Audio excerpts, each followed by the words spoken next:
जब रोटी, सब्जी, पूड़ी, पराठा बनाने का मन ना करे तो एक बार इस बहुत ही हेल्दी सी रेसिपी को ज़रूर से ट्राई करना। इस रेसिपी को आप जितना चाहे उतना खा सकते हो क्योंकि ये बनता ही इतना हेल्दी है और टेस्टी तो इतना होता है कि आप पकौड़े खाना भी भूल जाएंगे।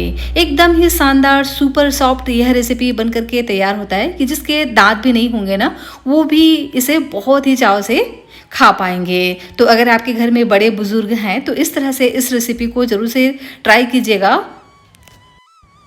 बच्चे बड़े सभी को ही यह पसंद आने वाला है। साथ ही एक बहुत ही स्पेशल सी चटनी की रेसिपी भी हम आपके साथ शेयर कर रहे हैं, जिसे अगर आप इस नाश्ते के साथ सर्व करेंगे ना तो बहुत ही बढ़िया सा टेस्ट आने वाला है। वैसे तो इस रेसिपी को जिस तरीके से हम बना करके तैयार करने वाले हैं, इसी तरह से भी अगर आप इसको सर्व करेंगे ना तो भी ये बहुत ज़्यादा शानदार बन करके तैयार होगा, सुपर हेल्दी और सुपर सॉफ्ट। देख ही सकते हैं, देखने से ही आपको पता चल रहा होगा कि कितना शानदार बन करके तैयार होता है और बनाने में भी बहुत ही सिंपल और आसान है और एकदम इंस्टेंट वाली रेसिपी है। तो चलिए फ्रेंड्स, इसे बनाना स्टार्ट करते हैं। हेलो एवरीवन, रितुस रियल रेसिपीज़ में आपका स्वागत है। फ्रेंड्स, आज मैं आपके साथ एक सुपर सॉफ्ट, बहुत ही हेल्दी, मज़ेदार सी रेसिपी शेयर करने जा रही हूँ। तो रेसिपी अगर आपको पसंद आए तो प्लीज़ आप वीडियो को लाइक, चैनल को सब्सक्राइब ज़रूर से कर लीजिएगा और इस रेसिपी को अपने फ्रेंड्स और फैमिली में शेयर भी ज़रूर से कीजिएगा। और हाँ, यह रेसिपी आप कहाँ से बैठकर देख रहे हो, कौन से स्टेट या कौन से सिटी, कौन से कंट्री से, प्लीज़ आप मुझे ज़रूर बताना।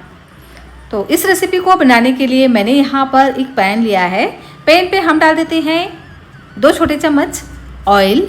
ऑयल को हम हल्का सा गर्म होने देंगे। उसके बाद यहाँ पर 1 छोटे चम्मच यहाँ पर हम डाल देते हैं जीरा और इसी के साथ ही में 1 छोटे चम्मच ऐड करेंगे धुली हुई उड़द की दाल और साथ ही में ऐड कर देते हैं 1 छोटे चम्मच चने की दाल। इस तरह से अगर आप चटनी बनाएंगे ना तो ये तड़के का भी काम करेगा और साथ ही आपकी जो चटनी है थिक भी बन करके तैयार होगी। तो इसे हमें लो फ्लेम पे 1 मिनट के लिए भून लेना है। और अब हम इसमें ऐड कर देते हैं 3 से 4 लहसुन की कलियां। इससे ना बहुत ही बढ़िया सा फ्लेवर आता है। अगर आप खाते हैं तो ज़रूर से डालना, नहीं खाते हैं तो कोई दिक्कत नहीं है, स्किप कर सकते हो। और अब हम इसमें ऐड कर देते हैं ताज़ा नारियल। अगर आपके पास इस तरह से ताज़ा नारियल नहीं है ना तो यहाँ पर आप नारियल के बुरादे का भी इस्तेमाल कर सकते हो। तो आधा कटोरी जितना हम यहाँ पर ताज़ा नारियल लेंगे, इस तरह से छोटे छोटे पीसेस में कट कर और साथ में ऐड कर देते हैं करी लिप्स। तो 10 से 12 यहाँ पर हम करी लिप्स ऐड करेंगे और तीखेपन के लिए 2 हरी मिर्च ऐड कर देते हैं और इसी के साथ ही में मैंने यहाँ पर 2 सूखी लाल मिर्च का भी इस्तेमाल किया है। आप चाहे तो इसमें से किसी एक का भी इस्तेमाल कर सकते हो। और साथ ही में ऐड कर देते हैं प्याज। तो यहाँ पर मैंने एक मीडियम साइज़ का प्याज लिया है और प्याज को इस तरह से हम मोटा मोटा रफली कट कर ऐड कर देते हैं और सभी चीज़ों को 1 मिनट के लिए भून लेते हैं।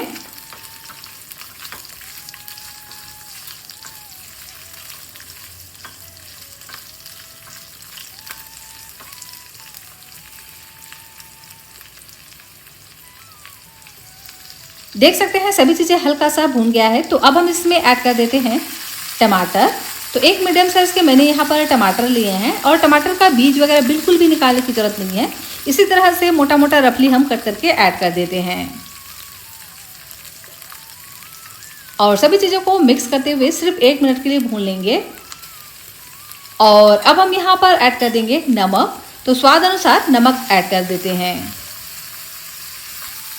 नारियल की चटनी ना सच में बहुत ज़्यादा टेस्टी बन करके तैयार होती है। इस तरह से अगर आप बनाएंगे ना तो एकदम चटपटा सा बन करके तैयार होता है। तो हमने यहाँ पर चटपटा टेस्ट के लिए टमाटर का यूज़ किया है। आप चाहें तो यहाँ पर इमली का पल्प भी ऐड कर सकते हो या आप इसके बगैर भी इस चटनी को बना करके तैयार कर सकते हो।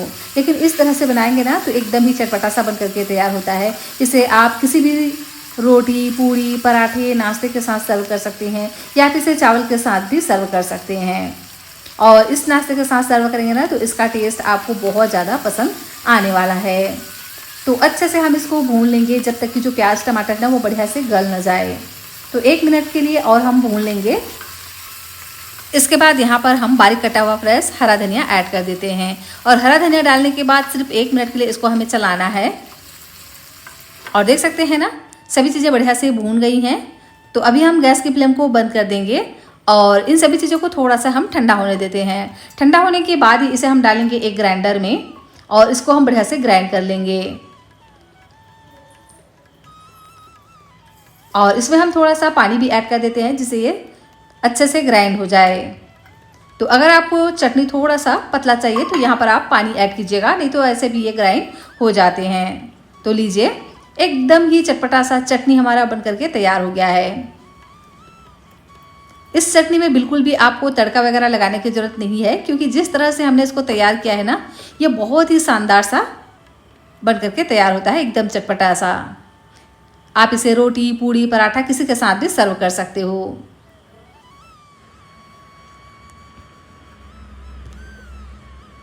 तो चलिए चलते हैं नेक्स्ट प्रोसेस में।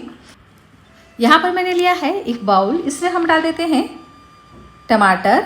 तो 1 मीडियम साइज के मैंने यहाँ पर टमाटर लिए हैं, जिसको इस तरह से बारीक बारीक कट करके ले लिया है। इसी के साथ ही में ऐड कर देते हैं शिमला मिर्च। तो 2 से 3 चम्मच यहाँ पर हम शिमला मिर्च लेंगे, एकदम बारीक बारीक कट कर कर। इसी के साथ ही में ऐड कर देते हैं बीन्स। तो इस तरह से बीन्स को भी हम बारीक बारीक कट करके ले लेते हैं। और साथ ही ऐड कर देते हैं प्याज। तो मैंने यहाँ पर 1 मीडियम साइज़ के प्याज लिए हैं और प्याज को भी हम इसी तरह से बारीक बारीक कट करके ले लेते हैं। यहाँ पर आप अपने मनपसंद सब्जियाँ ऐड कर सकते हो, जो भी आपको पसंद हो। और मैंने यहाँ पर 1 मीडियम साइज़ का गाजर लिया है और गाजर को छीलकर इस तरह से एकदम पतला पतला गोलाई में कट कर लिया है। तो गाजर को इसी तरह से आप भी गोलाई में ही कट कीजिएगा, ग्रेट करके बिल्कुल भी नहीं लेना है। इससे ना नाश्ते का जो लुक है बहुत ही बढ़िया आने वाला है। तो इसे भी हम इसी के साथ ही में ऐड कर देते हैं और सभी चीज़ों को हम बढ़िया से मिक्स कर लेंगे। आप चाहें तो यहाँ पर पत्ता गोभी, फूल गोभी का भी इस्तेमाल कर सकते हो। और यहाँ पर मैंने लिया है आलू। तो देख सकते हैं कच्चा आलू है, जिसे मैंने अच्छे से छील कर पानी में ही डाल दिया था, जिससे ये बिल्कुल भी काले ना पड़े। तो आलू को हम एक छोटे वाले ग्रेटर की सहायता से ग्रेट कर लेंगे। तो डायरेक्ट सब्जियों के साथ ही आलू को हम इस तरह से ग्रेट कर लेते हैं। इससे आलू बिल्कुल भी काले नहीं पड़ते हैं, इस तरह से तुरंत अगर इस्तेमाल करते हो तो आप चाहें तो इसको पहले ही ग्रेट कर पानी में डाल करके रख दीजिएगा, ताकि आपका काम थोड़ा आसान हो जाए। और चाहें तो इस तरह से आप डायरेक्ट ग्रेट भी कर सकते हो। इस रेसिपी के लिए कच्चे आलू का ही इस्तेमाल कीजिएगा, आपकी रेसिपी एकदम ही लच्छेदार सा बन करके तैयार होगा।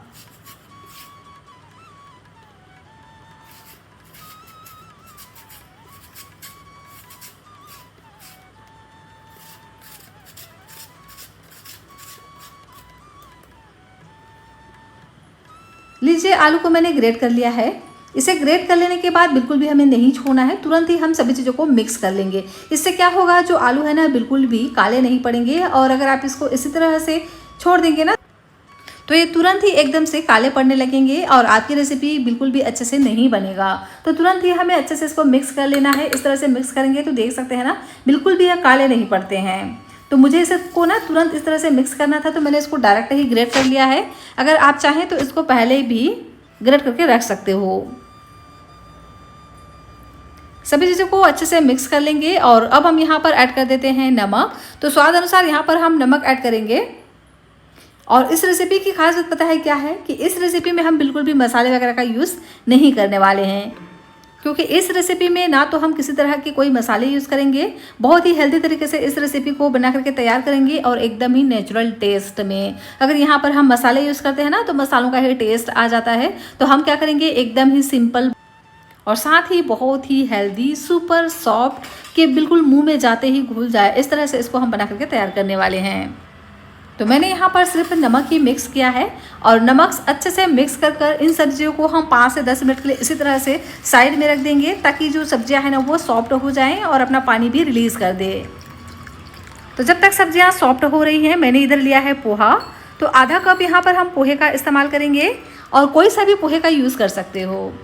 जी हाँ फ्रेंड्स, पोहे के साथ अगर आप इसको बनाओगे ना तो ये बहुत ज़्यादा सॉफ्ट बन करके तैयार होता है और ऊपर से ये क्रिस्पी बने, इसके लिए यहाँ पर हम और भी कुछ इंग्रेडिएंट्स इस्तेमाल करने वाले हैं। तो यहाँ पर आप सबसे पहले क्या कीजिए, पोहे को बढ़िया से धो लीजिएगा 2 से 3 बार, क्योंकि पोहे में ना डस्ट वगैरह रहता है, तो इसको हमें बिल्कुल भी इसी तरह से इस्तेमाल नहीं करना है। तो 2 से 3 बार मैंने इसको अच्छे से धो लिया है। अब हम क्या करेंगे, जितना हमने पोहा लिया है उतना ही हम यहाँ पर बेसन का भी यूज़ करेंगे और उतना ही हम यहाँ पर सूजी भी लेंगे। तो सूजी की जगह पे आप चाहें तो यहाँ पर चावल का आटा भी इस्तेमाल कर सकते हो, लेकिन दोनों में से कोई एक चीज़ ज़रूर से ऐड कीजिएगा ताकि ऊपर का जो लेयर है ना एकदम ही क्रिस्पी बन करके तैयार हो और अंदर से हो यह सॉफ्ट। तीनों की क्वांटिटी को हमें इक्वल रखना है और सभी चीज़ों को हम अच्छे से मिक्स करेंगे थोड़ा थोड़ा पानी डालते हुए और इसका एक हम घोल तैयार करेंगे।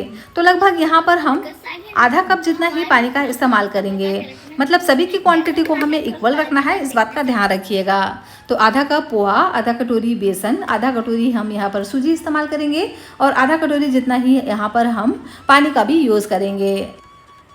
मतलब सभी को ही हम इक्वल क्वांटिटी में इस तरह से डालकर अच्छे से मिक्स कर लेंगे और देख सकते हैं इसी तरह से इसको हमें थोड़ा भी पतला ही तैयार करना है। जैसे जैसे जो पोहा और सूजी भीगेगा ना ये थोड़ा सा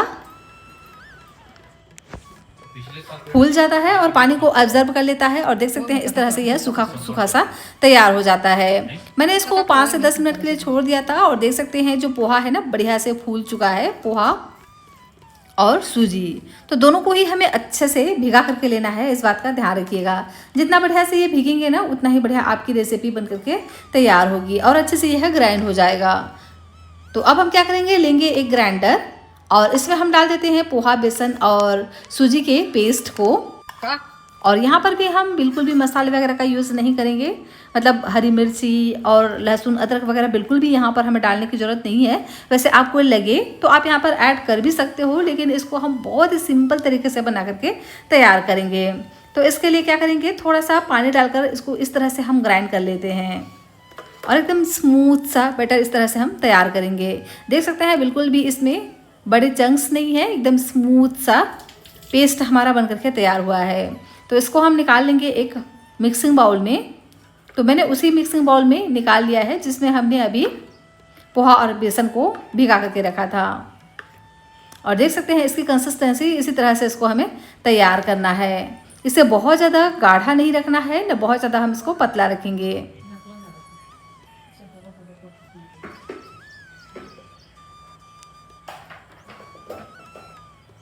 तो मसालों के नाम पर बहुत ही सिंपल से चीज़ों का यहाँ पर हम इस्तेमाल करने वाले हैं। तो ऐड कर देते हैं जीरा। तो 1 छोटी चम्मच यहाँ पर हम जीरा इस्तेमाल करेंगे और साथ ही में ऐड कर देते हैं नमक। तो स्वाद अनुसार यहाँ पर हम नमक ऐड करेंगे। फ्रेंड्स, आपसे एक रिक्वेस्ट है, रेसिपी अगर आपको पसंद आ रही हो तो प्लीज़ आप वीडियो को लाइक, चैनल को सब्सक्राइब ज़रूर से कर लीजिएगा और इस रेसिपी को अपने फ्रेंड्स और फैमिली के साथ शेयर भी ज़रूर से कीजिएगा। और हाँ, यह रेसिपी आप कौन से स्टेट या कौन से कंट्री से बैठकर देख रहे हो, प्लीज़ आप मुझे कमेंट कर ज़रूर से बताना। मुझे यह जान करके ना वाकई में बहुत ज़्यादा खुशी होती है कि मेरी रेसिपी को ना लोग कहाँ कहाँ से देख रहे हैं। तो यहाँ पर हम डाल देते हैं ऑयल, जिससे नाश्ता हमारा एकदम ही फूला फूला सा बन करके तैयार होगा, एकदम जालीदार बनेगा।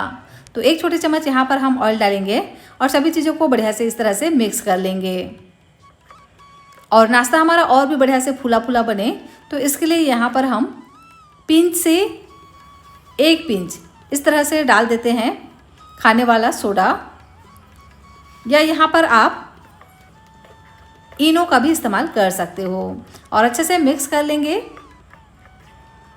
और देख सकते हैं बटर की कंसिस्टेंसी इसी तरह से इसको हमें तैयार करना है। और इधर जो हमने सब्जियों में नमक डाल करके रखा था ना, ये भी बढ़िया से सॉफ्ट हो गए हैं और इसका जो पानी है वह रिलीज़ हो गया है। तो पानी को हमें बिल्कुल भी निकालना नहीं है, इसको हमें इसी तरह से यूज़ करना है।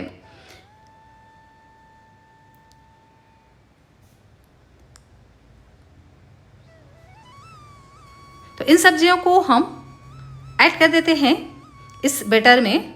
तो सभी को हम बिल्कुल भी नहीं ऐड करेंगे। हम क्या करेंगे, थोड़ा सा इस तरह से बचा करके रख लेते हैं, इसका इस्तेमाल हमें अलग तरीके से करना है। तो अच्छे से इसको हम मिक्स कर लेते हैं। और लीजिए, बैटर हमारा बन करके तैयार हो गया है। अब चलिए चलते हैं गैस की तरफ। यहाँ पर मैंने लिया है एक पैन, और पैन पे हम डाल देते हैं 1 छोटी चम्मच ऑयल। यहाँ पर आप इसे सिर्फ 2 बूंद ऑयल में भी बना करके तैयार कर सकते हो। और मैंने इस तरह का छोटा वाला पैन लिया है, आप चाहे तो इसको तवे पर भी बना करके तैयार कर सकते हो। और अब हम इसमें ऐड कर देते हैं तिल। तो 1 छोटी चम्मच जितना हम यहाँ पर तिल ऐड करेंगे और इस तरह से छिड़कते हुए डाल देते हैं। साथ ऐड कर देते हैं करी लिप्स।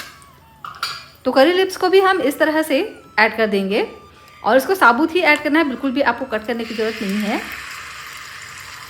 और अब हम लेडल से भर करके लेंगे बैटर को और इस तरह से पैन पर डाल देते हैं। तो इसको हमें एकदम ही पतला सा तैयार करना है, बहुत ज़्यादा हम इसको मोटा नहीं रखेंगे।